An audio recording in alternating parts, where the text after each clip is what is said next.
Hi, everybody. Welcome to this week's episode of the Method to Our Madness podcast. I'm Stacey Marola, PhD, and I'm here with my co-host, Bill Pate. Hello. Yeah, and today we're going to talk about one of our favorite topics, conferences. And they're so much fun. So we're going to talk about best things to do, worst things to do, best experiences, worst experiences, and which ones we've been to. So, Bill, which conferences have you been to? Oh my goodness. I actually made a list before this. I was looking through my CV because I recently updated it for a proposal. And let's see. So I've been to the American Evaluation Association meeting. That's fun. I, yeah, those are fun. Yep, the That's big fun. one for evaluators. American Psychological Association, because my Oh yeah. training is in psychology and I worked for them for 10 years. Let's see. The Association for Psychological Science. That was a spin-off psychology group in the 80s. They didn't like the practitioner orientation of APA. Oh These wow. were academics, so they spun off their own society. And that's an expensive one, but it can be good. The Eastern Evaluation Research Society, Oh and yeah, I've been to that one and too. and they don't like it to be called this, but I always think of it as ears. I like it to be called that. I think of it as Well, yours too. and then I had a joint paper presented at this conference. I never went to it, but I wanted to because it was in Copenhagen, the European Evaluation Society meeting. Oh nice. Yep. There's the Indiana Evaluation Association. I got into that for some presentations earlier. And they're a very active, like regional group of the American Evaluation Association. So we've got ears and we've got Indiana somehow. It's just And then Indiana. yeah, it's weird. It's like it's like I thought there was going to be like one for every state, but No, just Indiana decided to go off and they do its own decided. thing.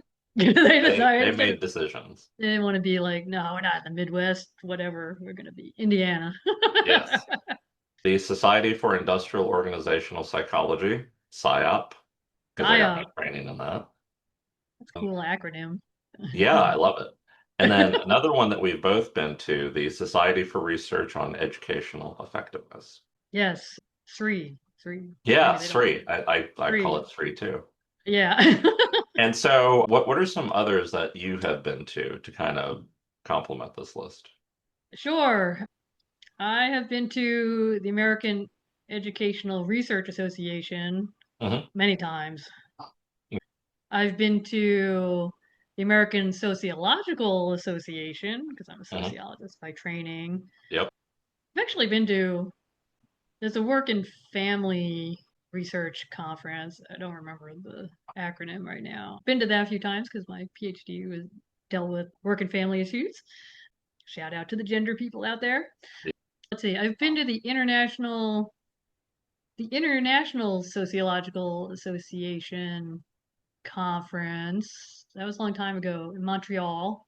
I've been to MIRA, the Mixed Methods International Research Association conference. I'm gonna see if I can try and go again this year because it's in Australia. Yeah, Really? Okay. it's in Australia. Might go just to yeah. So trying to think of what else I've been to that's oh, and yeah, and Bill, you and I have both been to Washington Evaluators events, not really conference, but they've been events, I guess. Yeah, I don't and know. so that's kind of when I was thinking about this topic, conferences, it is really closely embedded with a bunch of other things. So like going to events, and it's like, well, why do we do this? So to kind of start that off, what are some reasons that we go to conferences?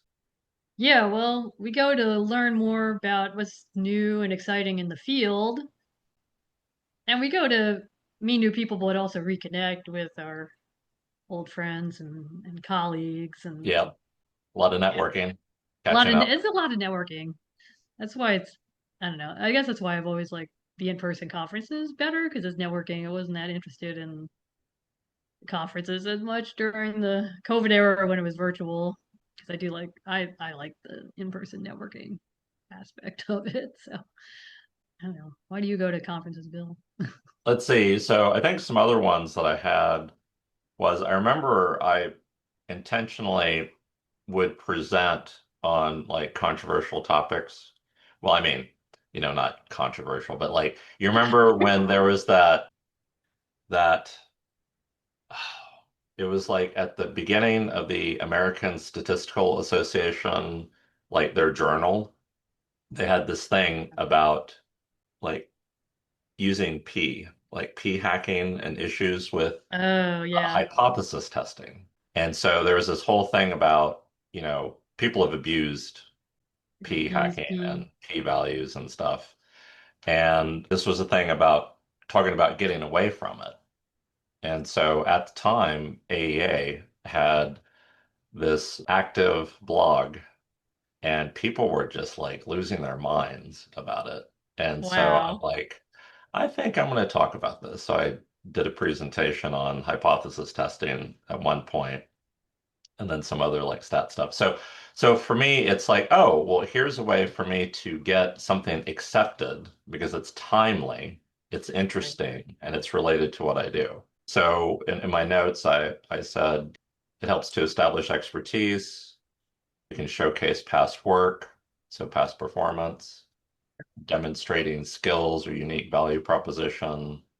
And then also, I think one time it was kind of like I was interested in feedback from attendees. So I was kind of like crowdsourcing like edits or critiques or ideas from people. Okay.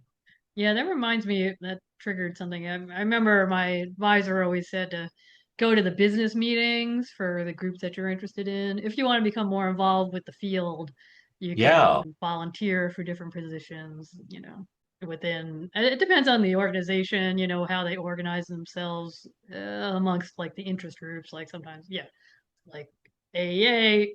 Well, it was topical interest groups. I think they're still doing that, but they're changing their Yeah. reviewing. Yeah, I think Oh. they're changing how the papers are being accepted now, so it's not so TIG oriented. There was an Oh, email about yeah. that. Okay. So kind of like um, siloed.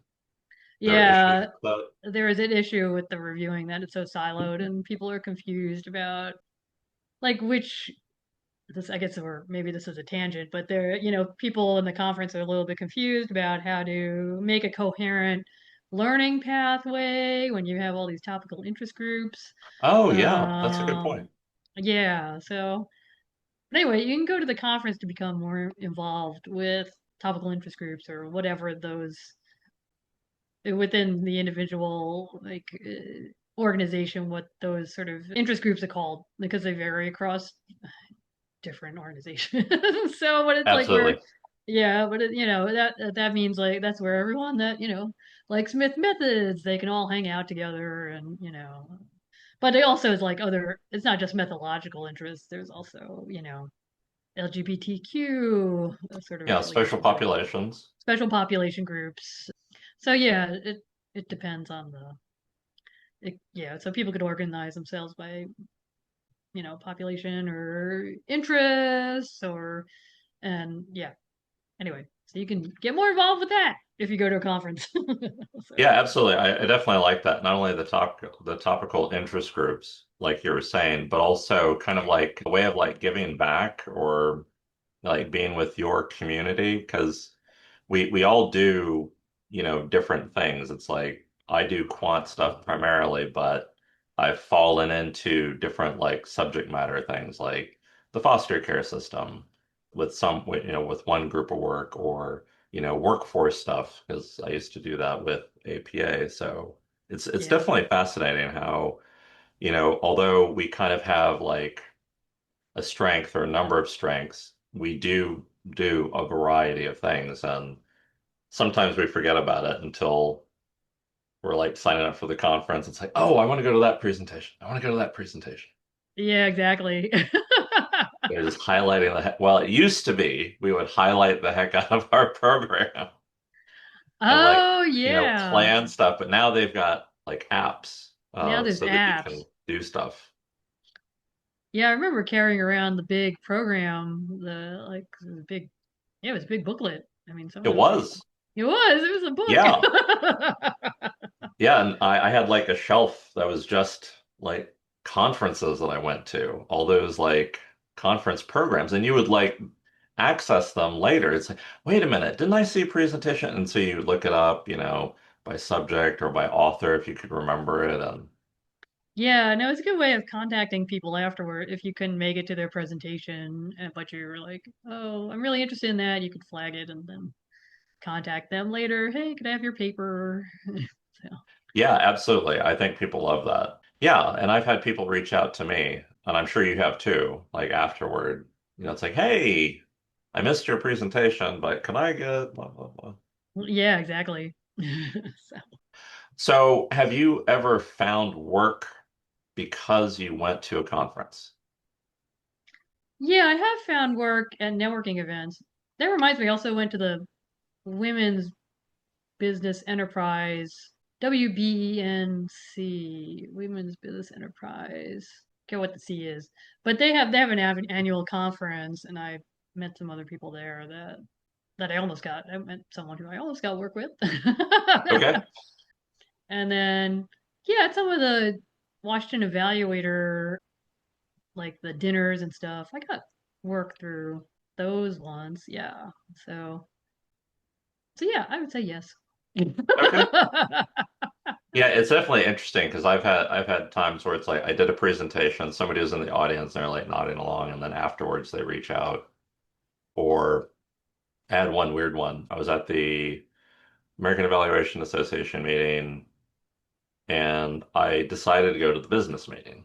I'm so glad I did because earlier I had put business cards and like a flyer or something for a business on the independent consultant like table. Remember, it was like a card table or something, Oh yeah, it was a and card people would put table. out their cards. And apparently, somebody had like looked through the cards, picked out some, then had the thought of going to the business meeting because they're like, well, I'll probably find this person.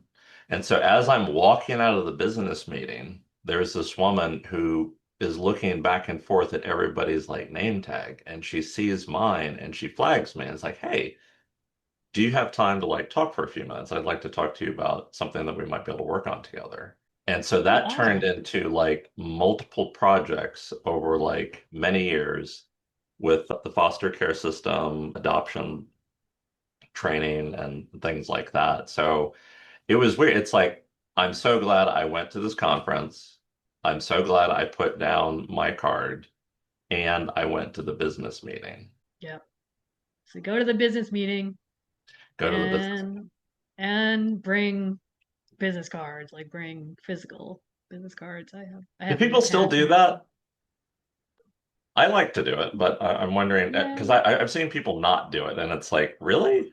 Yeah, I mean, I think in my old job they didn't give us business cards, and sometimes I was like, oh, I really want to be able to hand out a business card because like other Yeah, people giving me their business cards.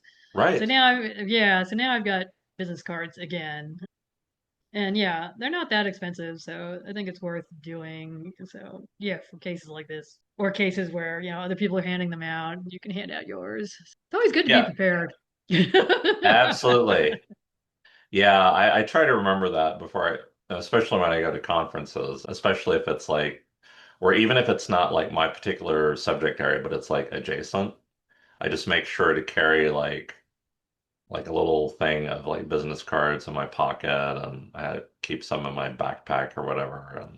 But yeah, and then also kind of slightly unrelated, but just I I found that having them on my persons, even when I'm not expecting to run into anybody, has been useful. Because Yeah. you'll run into somebody like the grocery store or something, or you're out and about and they start talking about like what they do and what you do, and it's like, oh, well, hey, we should connect. Here's my, business card, and you should totally Oh, contact me.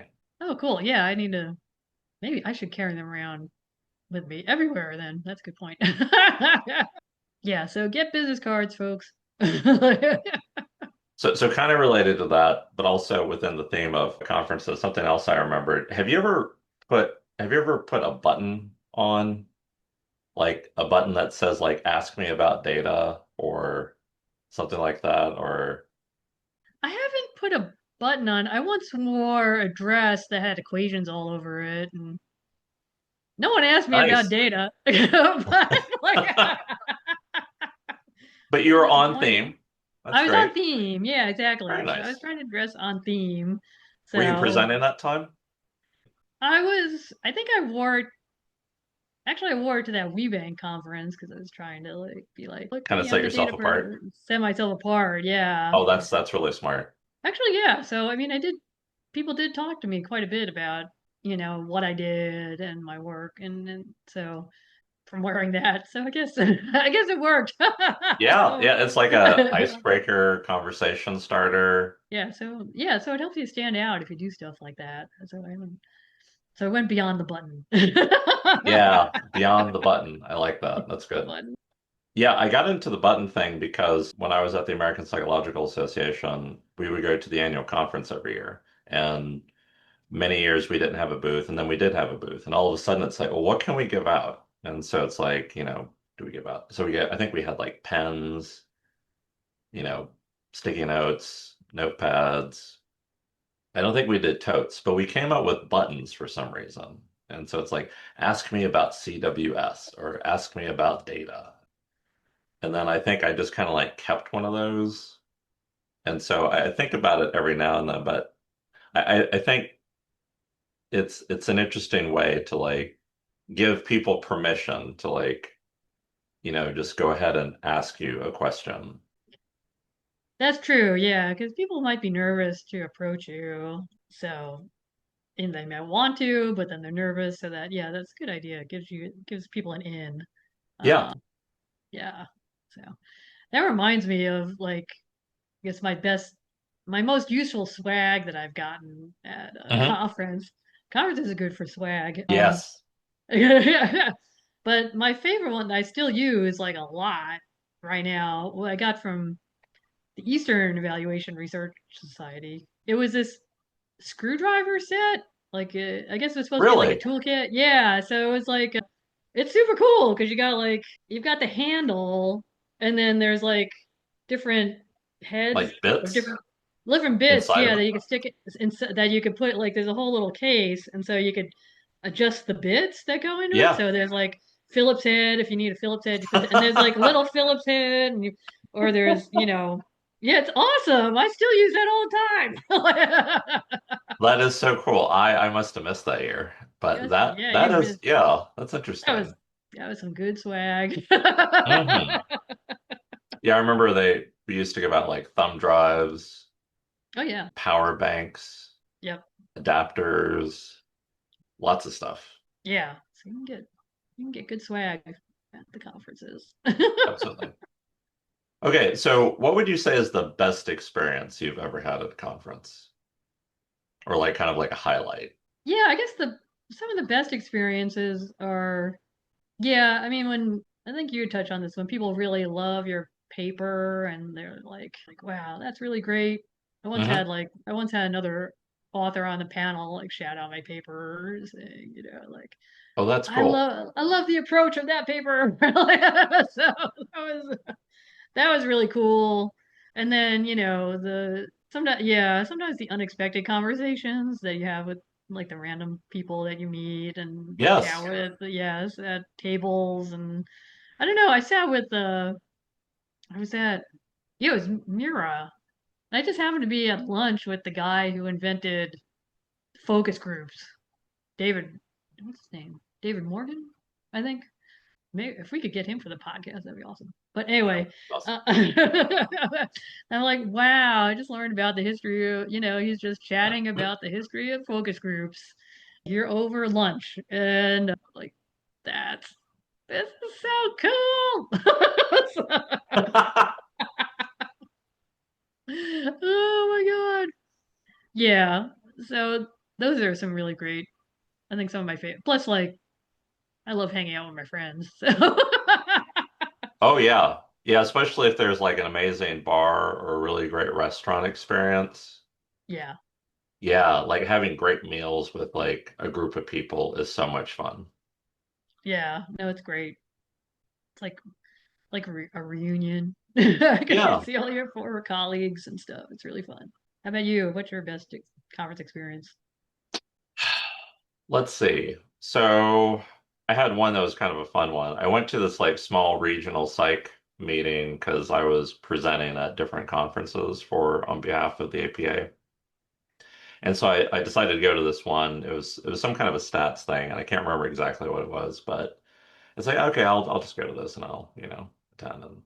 And then it turns out the person that was sitting next to me, she starts talking to me, and she's excited because the guy who is teaching the course was one of her students. And I'm like, oh, okay. And then Okay. she told me her name, and it was Barbara Tabachnik. And so I've got, yeah, so Tabachnik and Fidel, like this Okay, yeah. stats That's very book cool. that I have like behind me on my Right. bookcase. I'm like, what? You're sitting right here? I wish I had my copy of the book, but it's ginormous and you wouldn't take that to conferences. But it was just so cool. And she was like, just, kind of like brushing up on, some stuff. So it's like, this well-known author on, a particular topic is, and she was like probably near retirement but she's still going to workshops and catching up on stuff and learning, so it was just really cool to like meet somebody That's like so that. cool. Yeah, yeah, so that but also like you said, when people follow up with you or are interested in your work or something, it's really great. That's really great.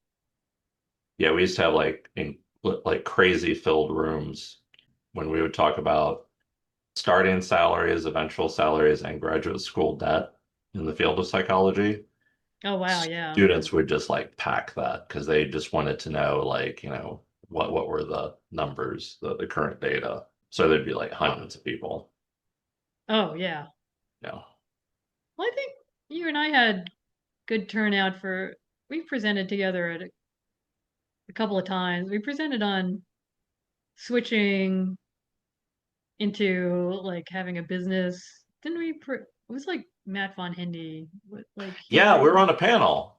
yeah, we were on a panel. I think we had pretty good turnout Yeah. for Oh, that, yeah. right? Yeah. Okay, Yes. yeah, Yeah, yeah. yeah. People are always interested. And it Yeah. makes sense. I mean, because like I think for a lot of students, it's like, you know, can they start out independent or, should they go somewhere else first and how long and what's the reason for that? And Yeah. so yeah, there was a lot of good discussion, I think, about that.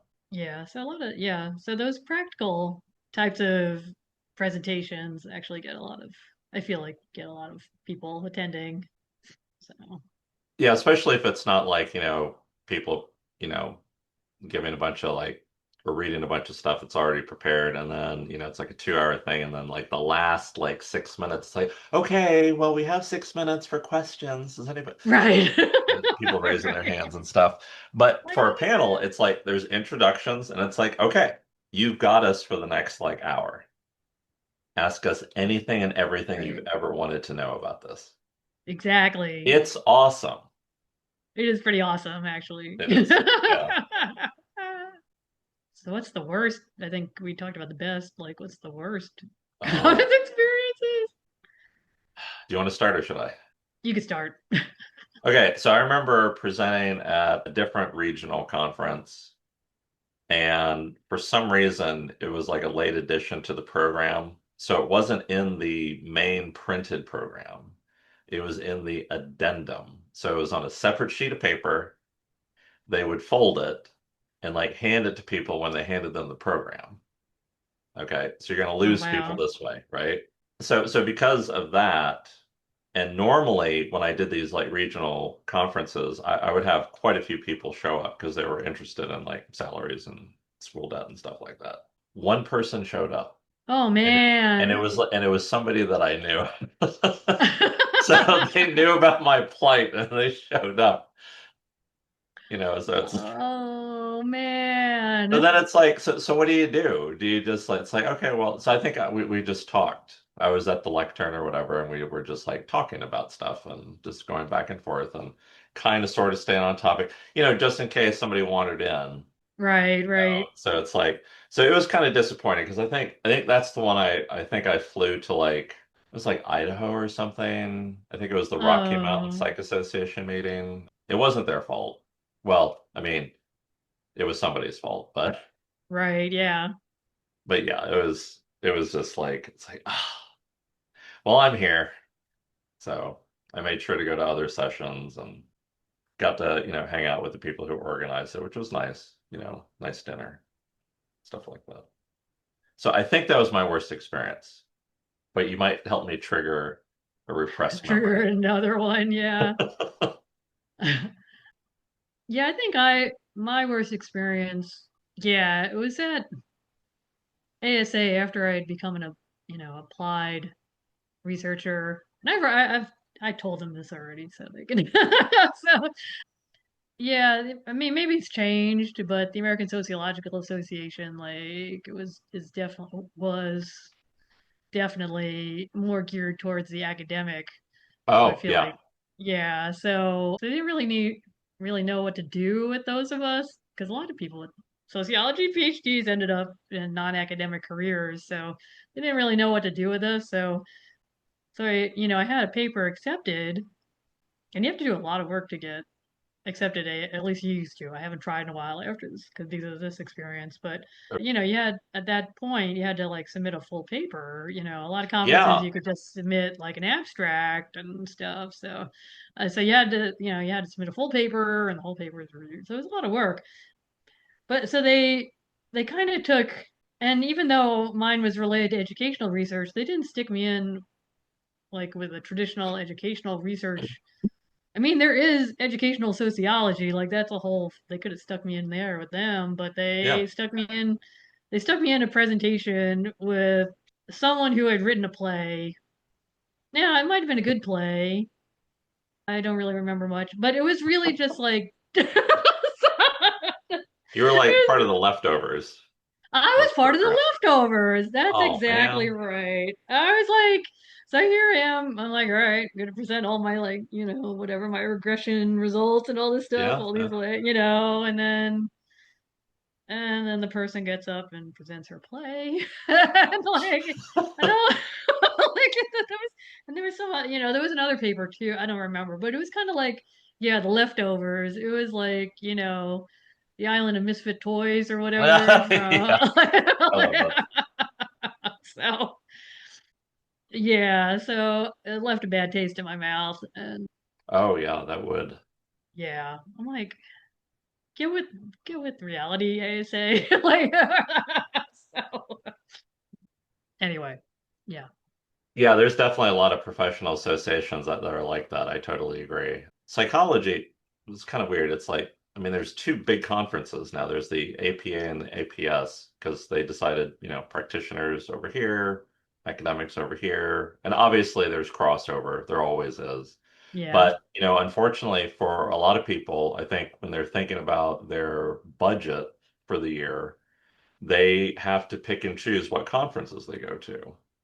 And so, do you go to the big flagship one that represents your discipline, or do you go to like a specialized one, which may be more useful to you, even though it's a smaller conference, smaller community?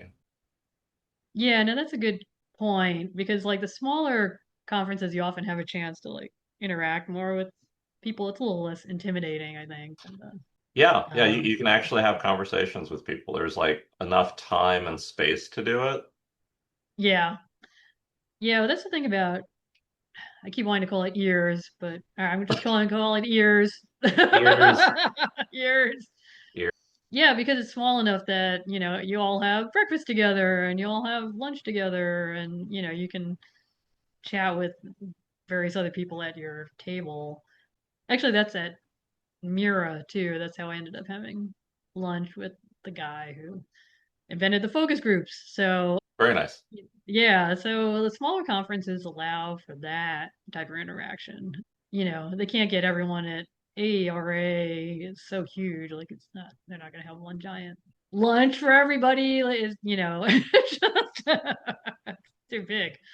So that's something to think about whether you go to a small regional one or a large one. obviously the large ones have benefits too, in that, you get everyone from the field there and you're going to have a wider range of presentations. Absolutely. So one thing I like about living in the DC area is that most of these big conferences, they regularly come through here. So like I can't even imagine if I was in like Arizona, for example, because it seems like every few years the different like especially the larger ones will come through DC. And so sometimes it's like, oh, well, let me go to this big one this year because it's here. And then this other one that's going to be on the West Coast, so maybe I'll skip it this year, but it's going to be Right. back out here later. Do you do like planning like that? Yeah, I mean, I do look at the location, and everyone does, Especially if it's you in a know. cool place. Yeah, exactly. I remember I had worked at the American Sociological Association as a postdoc early in my career, and when it was held in San Francisco, like attendance went up, and then went Oh yeah, down. I could One see year they that. had to switch it to Las Vegas. That was wild, and it was like it just oh my, it was hilarious because like I mean attendance dropped off, but you also it was hilarious because you could totally tell who the sociologists were roaming around the casino. Because I mean, besides the fact that they left their name badges on, like it was just like nerd alert. And then you had the Marxist section. It was the sociologist trying to like unionize the workers in the casino. It was hilarious. Oh my goodness. That is funny. That's very Yeah, cool. so let's so location plays a role. Oh my God. Okay, so what are some of the best or worst things to do at a conference? We've talked about presenting, we've talked about attending the business meeting. Are there any other like definite things you think people should do or should avoid doing? I mean, I think, preparing what you're going to say if someone like disagrees with your paper or whatever. I mean, I've been to a lot of supportive conferences, but there are also conferences where you get the one person who, just likes to stand up and tell you that you should have done all this stuff because that's what they're interested in, and it would have been a whole different paper if you had done all that stuff, like, Yep. but like Oh I'm yeah. not so so just be prepared with some stuff like, oh, that's a great point. Maybe we'll consider it for future research, Future research.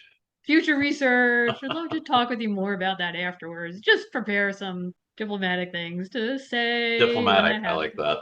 Diplomatic things to say. Don't get into a fight with the person and say, no, my paper's not about that. Right. That would have been a whole different paper, dissertation, whatever. If I had done that. And yeah, I've been to conferences earlier in my career where people just kind of like, I mean, in your case with the name tag, people were looking for you, but I remember one case where I was there and people were just like looking at your name tag and then looking away, and because they're looking for like famous people to like chat up. Right. And so, just if you encounter people like that, just laugh it off. Like, Yeah, yeah. Francis and I have been like trying to get into like stoicism. So like there's the Daily Stoic, Ryan Holiday that we like to follow. Oh, And okay. and it's like it's a lot of that, you just kind of have to let people, do what they're going to do. Don't Yep. take it personally. You don't know what struggle they're going through right now. Just let it go. It's best not to make a scene. Yeah, exactly. Don't make a scene. Yeah, so, so I guess those would be my suggestions. absolutely. So, are you planning on going to any conferences this year? I would like to go to Mira in Australia. I think it's in August. Okay, so it's their winter. That could be fun. Yeah, exactly. See, this is going back to location. I've never been to Australia. It is a cool conference. Maybe we could interview people for the podcast there. So, Yeah. so I'd love to go to that. And maybe I'll go to AEA, I think, because it's in Charlotte, right? Charlotte, North Carolina this year. I don't remember. Let me just go to eval.org. This is better. Um, Community conference. Come on, where's conferences? Education and programs. Come on, events. There we go. Evaluation conference. Evaluation across boundaries, November 16 to 21 in Charlotte. You're right. Oh, I did yay. not Okay. know that. My goodness. So that seems like it'd be, yeah, if it's on the East Coast, that's pretty easy to get to. Yeah, Charlotte's not too bad. That's like a short flight or a long drive, right? Yeah. For us. There are a decent number of flights that go into Charlotte too. So, Yeah, hour and 25-minute flight for about from $160. It's not bad.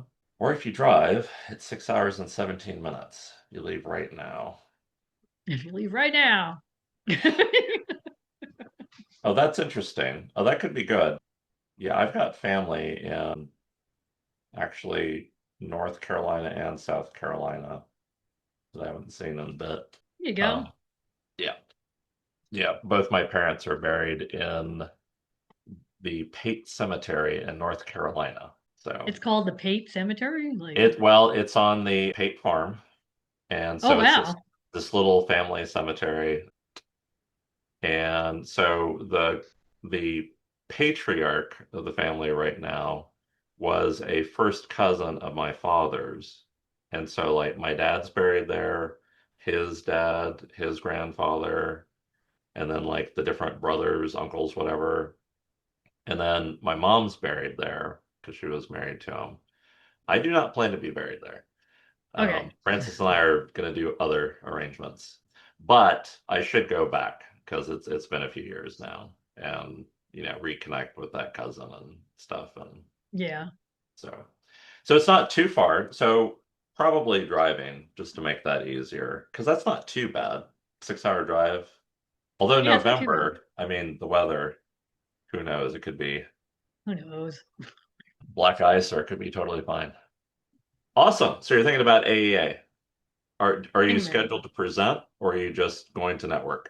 I'll probably just go to network unless I get a paper together. So, I Let's don't know. see. Maybe I could think about a paper, put something together. They haven't closed it yet? No, their AEA is going to have it open later because they're changing the review. That's right. You mentioned that for the TIGs, top 20 Yeah, groups. so it's going to be a whole nother thing. So there is time to think about something. Evaluation across boundaries. That's interesting. Oh, yeah. Conference redesign. You're absolutely right. Yeah, so. Hmm. Okay. Well, All something to right. look forward to. All right. Well, thanks everybody for joining us. And if you have any questions related to conferences or anything else, feel free to reach out. We're on Facebook and LinkedIn and Instagram and Blue Sky and I I think that's all, right? Yeah. So, So far. so far. All right. Awesome.